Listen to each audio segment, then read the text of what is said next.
শিক্ষার্থীদের জন্য আমাদের বার্তা হলো যে জাতীয়তাবাদী ছাত্র দল সবসময় শিক্ষার্থী বান্ধব এবং আমরা সাধারণ শিক্ষার্থীদের, নিপীড়িত শিক্ষার্থীদের পক্ষে, যারা এতদিন নিষ্পেষিত হয়েছে এবং শোষিত স্বায়ত্তশাসনের নামে শিক্ষার্থীদেরকে যে অবরুদ্ধ করে রাখা হয়েছিল, তাদের অধিকার থেকে বঞ্চিত করে রাখা হয়েছিল। সিনেটের ছাত্র প্রতিনিধি ছিল না, সিনেট অকার্যকর ছিল, ছাত্র সংসদ ছিল না। এইটার সুযোগে কিছু দল কিছু পা চাটা, যারা সরকারের পা চাটা যে দাবেদার যেই উপাচার্যগুলো ছিল, তারা শিক্ষার্থীদের উপরে রীতিমতো একটি স্টিম রোলার চালিয়েছে। তারা ইচ্ছে মতো নিয়ম কানুন বানিয়েছে। তারা তাদের নিয়োগ বাণিজ্যকে সিদ্ধহস্ত হওয়ার কারণে তারা যেন শিক্ষার্থীরা ভয়েস রেজ না করতে পারে, এই যে শিক্ষার্থীদের কণ্ঠকে অবরুদ্ধ করে রাখার জন্য হলগুলোতে পেটোয়া বাহিনী দিয়ে, সরকারের মধ্যস্থ সংগঠন দিয়ে, বিরোধী মত দমন পীড়নের জন্য যত আয়োজন তাদের, সেই আয়োজনের ফলে দেখুন যে সাধারণ শিক্ষার্থীরা কিন্তু ভালো মতো কথা বলতে পারেনি। আমরা কিন্তু প্রতিবাদ করার সেই প্ল্যাটফর্মটা পাইনি। সাধারণ শিক্ষার্থীদের হয়ে কথা বলার জন্য দেখুন, সিনেটে কিংবা বিশ্ববিদ্যালয়ে যেই সিদ্ধান্তগুলো নিবে, সেই সিদ্ধান্তগুলো একজন শিক্ষার্থী অনুভব করতে পারবে যে এই সাধারণ শিক্ষার্থীদের কী সমস্যা। যেহেতু আমরা ছাত্র প্রতিনিধি হব, সুতরাং আমরাই ভালো বলতে পারবো। কারণ একজন সাধারণ শিক্ষার্থী যে সমস্ত সমস্যা নিয়ে এই ক্যাম্পাসে চলাফেরা করে, আমরাও কিন্তু একজন শিক্ষার্থী হিসেবে, আমরা ছাত্রনেতার পাশাপাশি কিন্তু আমরা নিজেরাও একজন ছাত্র। তো সেই পাশাপাশি আমরা একই সমস্যা নিয়ে কিন্তু আমরা এই ক্যাম্পাসে হাঁটি, আমরাও কিন্তু একই সমস্যার ভুক্তভোগী। তো যেই সমস্যাগুলো, এখানে বাসস্থানের একটা প্রকট সমস্যা রয়েছে। এইটা পূর্ণাঙ্গ আবাসিক বিশ্ববিদ্যালয় হলেও পূর্ণাঙ্গ আবাসন ব্যবস্থা নেই। এখানে পরিবহন সংকট রয়েছে, লাইব্রেরিতে পর্যাপ্ত বইয়ের সংকট রয়েছে, রিডিং রুমের সংকট রয়েছে, এবং হলগুলোতে যে অস্বাস্থ্যকর পরিবেশ। দেখুন, হলে অত্যন্ত দুঃখজনক বিষয় যে একবিংশ শতাব্দীতে এই উন্নত বিশ্বে এসেও আমরা হলে যে ফ্যান লাগানোর যে বিষয়টি, সে বিষয়টিতে আমরা কতটা বঞ্চিত। যে তারের উপরে একটি ফ্যান কতটা অরক্ষিতভাবে চলছে, সে ফ্যানটি যদি সেখান থেকে পড়ে যায়, শিক্ষার্থীর বুকে যে কোনো সময় একটি দুর্ঘটনা ঘটতে পারে। এবং যে স্যাঁতসেঁতে পরিবেশ, এবং বিশ্ববিদ্যালয় আবাসিক হলগুলোতে কত বছর ধরে যে উন্নত মানের ফার্নিচার যায়নি, সেই পুরাতন চেয়ার টেবিল, সেই মান্ধাতার আমলে যে চেয়ার টেবিল, এগুলো অনেক সংস্কার করা অনেক কাজ রয়েছে। পাশাপাশি সবথেকে যে বড় যে বিষয়টি, যে ঢাকা থেকে ভৌগোলিকভাবে দূরে হওয়ার কারণে রাজশাহী বিশ্ববিদ্যালয়ের শিক্ষার্থীরা অনেকখানি পিছিয়ে, এবং চাকরির বাজারে যখন আমরা যারা প্রবেশ করি, কর্মজীবনে যারা প্রবেশ করে, আমাদের অগ্রজীবন হয় না, তারা কিন্তু একটা সমস্যা ফেস করে যে রাজশাহী তুলনামূলক ঢাকা থেকে একটু ব্যাকডেটেড, যার ফলে কর্মক্ষেত্রে রাজশাহী বিশ্ববিদ্যালয়ের গ্র্যাজুয়েটরা একটু কম সুযোগ সুবিধা পেয়ে থাকে। তো সেই জায়গা থেকে আমাদের দীর্ঘদিন একটা দাবি ছিল যে পিএসসি, ইউজিসির মতো জায়গাগুলোতে সেখানে রাজশাহী বিশ্ববিদ্যালয় থেকে শিক্ষক প্রতিনিধিরা থাকুক।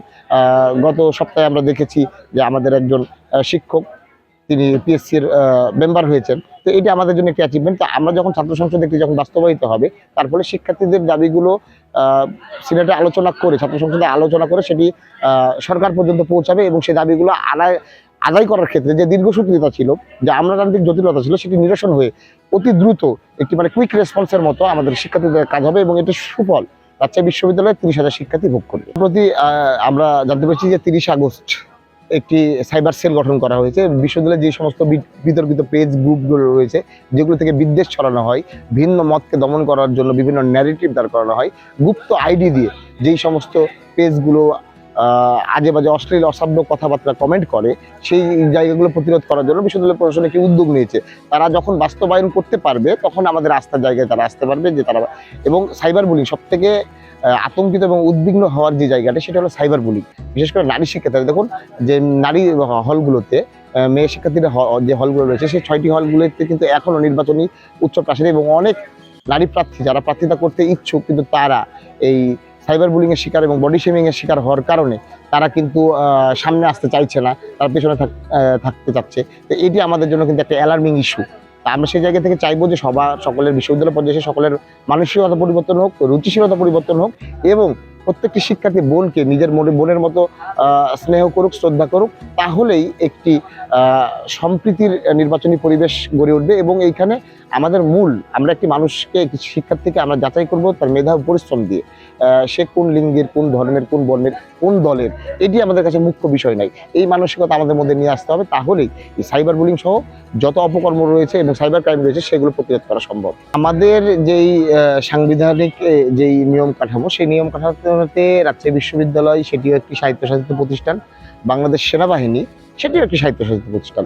সেনাবাহিনী কখন তারা ভিজিলেন্স টিম হিসেবে কাজ করে, যখন রাষ্ট্রে অনিয়ম, অবিচার এবং রাষ্ট্রের আইন শৃঙ্খলা পরিস্থিতি এতটাই নিচের দিকে চলে যায়, যেটি স্বাভাবিক আইন শৃঙ্খলা রক্ষাকারী যে বাহিনীগুলো রয়েছে, তাদের পক্ষে ট্যাকেল দেওয়া সম্ভব হয় না।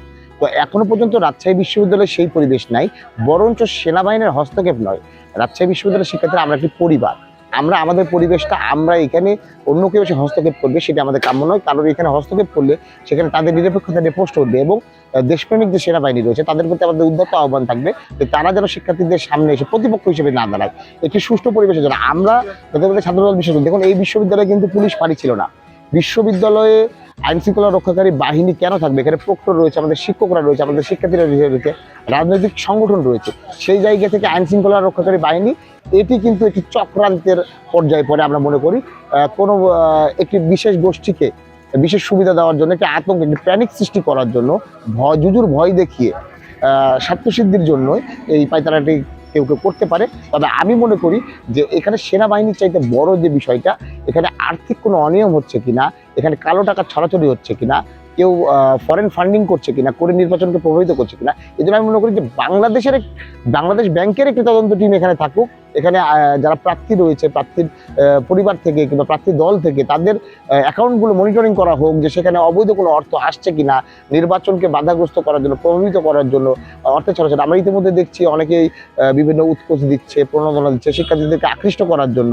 হ্যাঁ, বিভিন্নভাবে তারা কিন্তু অবৈধ অর্থ কিন্তু ব্যয় করছে। সেই জায়গাতে ছাত্র সংসদ নির্বাচন যেখানে সাধারণ শিক্ষার্থীরা, তবে যত ষড়যন্ত্র হোক আমি এটা মনে বিশ্বাস করি রাজশাহী বিশ্ববিদ্যালয়ের বিবেকবান শিক্ষার্থীরা টাকার কাছে বিক্রি হবে না।